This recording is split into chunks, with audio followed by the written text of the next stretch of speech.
മച്ചാന്മാരെ ഹിന്ദി അറിയാതെ ഡൽഹിയിലോട്ട് വന്നാൽ ഓമ്പി തെറ്റിയിരിക്കുകയുള്ളൂ. അത് 100% ഉറപ്പാണ്. ഞാനിവിടെ ഓമ്പി തെറ്റിയൊരു കഥയാണ് പറയാൻ പോകുന്നത്. എനിക്ക് പോകേണ്ടത് ജമാ മസ്ജിദായിരുന്നു.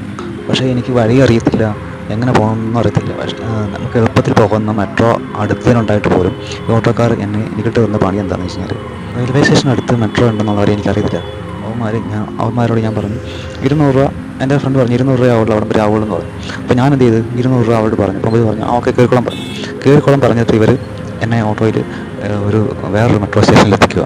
അതായത് റെയിൽവേ സ്റ്റേഷൻ അടുത്ത് തന്നെ മെട്രോ ഉണ്ടായിട്ട് പോലും അവിടുന്ന് വേറൊരു മെട്രോയിലേക്ക് എത്തിക്കുകയാണ് അവർ 200 രൂപയ്ക്ക്.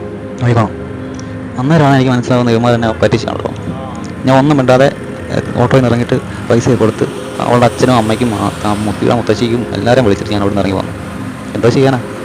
പിന്നെ ഞാൻ മെട്രോ പിടിച്ച് ജമാ മസ്ജിദ് പോയി ഇറങ്ങുകയും ചെയ്തു. നമസ്കാരം, ജിയോ പാർക്കിലാണ്. പുതിയ വീഡിയോയിലേക്ക് എല്ലാവർക്കും സ്വാഗതം. ഇന്ന് ഡൽഹിയിലെ ജമാ മസ്ജിദ് കാണാൻ വേണ്ടി വന്നിരിക്കുകയാണ്. ജമാ മസ്ജിദ് കണ്ടിരിക്കേണ്ട സ്ഥലം തന്നെയാണ്. ഭയങ്കര സംഭവമാണ്. ഫോർട്ട് പ്രണയിക്കുന്ന എല്ലാവരും കണ്ടിരിക്കേണ്ട ഒരു താജ്മഹൽ അതുപോലെ തന്നെയാണ്. ഒരു മാറ്റവും പോലും തോന്നുന്നില്ല എനിക്ക്. ഇതിൻ്റെ അപ്പുറത്ത് തന്നെയാണ് നമ്മുടെ റെഡ് ഫോർട്ടും വരുന്നത്. അപ്പോൾ റെഡ് ഫോർട്ട് ഏതാ ഈ ജമാ മസ്ജിദ് നമുക്ക് അറിയാൻ പറ്റില്ല. അതുപോലെ രണ്ടും ഒരുപോലെ കളറാണ് വരുന്നത്. ഇത് വീഡിയോയിൽ കാണാൻ പറ്റുമേ. അത് കറക്റ്റ് കളർ, ആ ഒരു റെഡ് ഫോർട്ടിൻ്റെ ആ ഒരു കളറും ഈ ഒരു കളറും അതുപോലെ തന്നെയാണ് കാണുന്നത്. ഇതിനകത്ത് കയറാൻ വേണ്ടി ചെരുപ്പൊക്കെ ഊരി നമ്മൾ ഫ്രെയിമിലൊക്കെ സൂക്ഷിക്കണം. പക്ഷേ ഞാനിപ്പം വെച്ചേക്കെന്ന് വെച്ചാൽ ഒരു ബാഗിനകത്ത് ഒരു കൂടൊക്കെ വെച്ചിട്ട് സെറ്റപ്പ് ചെയ്ത് അകത്ത് വെച്ചേക്കുന്നുണ്ട്. എല്ലാം നല്ല ആരെങ്കിലും എടുത്തു പോകും. അതുകൊണ്ട് ഞാൻ ഇങ്ങനെ വെച്ചേക്കുവാണ്.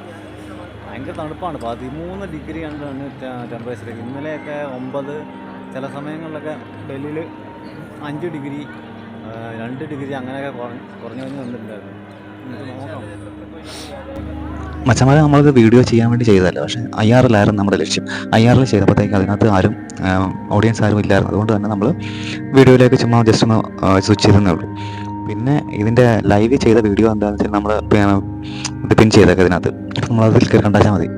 മച്ചന്മാർ ഇതൊക്കെ എങ്ങനെ പറഞ്ഞു തരണമെന്ന് എനിക്കറിയത്തില്ല. നല്ല എക്സ്പീരിയൻസ് തന്നെയാണ്. മറ്റേ ടവറിൽ കയറണമെങ്കിൽ എക്സ്ട്രാ നമ്മൾ പാസ് എടുക്കണം, അല്ലാതെ കയറുന്നവരൊന്നും പൈസ എടുക്കണ്ട. എനിക്കാണെങ്കിൽ ഞാൻ വീഡിയോ എടുക്കുന്ന ലൈവ് പോയിക്കൊണ്ടിരുന്നതുകൊണ്ട് എന്നോട് മോളിൽ കയറേണ്ടെന്ന് പറഞ്ഞു. അതുകൊണ്ടാണ് ഞാൻ മുകളിലോട്ട് കയറുന്നത്. പിന്നെ കാണുന്ന ഇഷ്ടം പോലെ ആൾക്കാരാണ്. ഏതൊക്കെ തരം നാട്ടിൽ നിന്നൊക്കെ ആൾക്കാർ വരുന്നുണ്ടെന്ന് ദൈവത്തിന് മാത്രമേ അറിയത്തുള്ളൂ. മച്ചന്മാർ അടുത്ത് നമ്മൾ റെഡ് ഫോർട്ടിലോട്ടുണ്ട് പോകും. നമുക്ക് അവിടെ വന്നിട്ട് എനിക്ക് പനി പിടിച്ചതുകൊണ്ടാണ് 2 ദിവസം നമ്മൾ റെസ്റ്റാർട്ട് അവർ ഇരിക്കുന്നത്. അടുത്ത ദിവസം തന്നെ നമ്മൾ റെഡ് ഫോർട്ടിൽ പോകുന്നതായിരിക്കും. അതും ലൈവ് തന്നെ പോകുന്നത്. മാക്സിമം എല്ലാവരും ഒന്ന് കാണാൻ ശ്രമിക്കുക. എങ്ങനെയായാലും നമ്മൾ ഇച്ചിരി നന്നായിട്ട് വീഡിയോ കാര്യങ്ങളൊക്കെ എടുക്കുന്നതായിരിക്കും. അതുപോലെ നിങ്ങൾ ആദ്യമായിട്ടാണ് ഈ ചാനൽ കാണുന്നത്, സബ്സ്ക്രൈബ് ചെയ്യണം.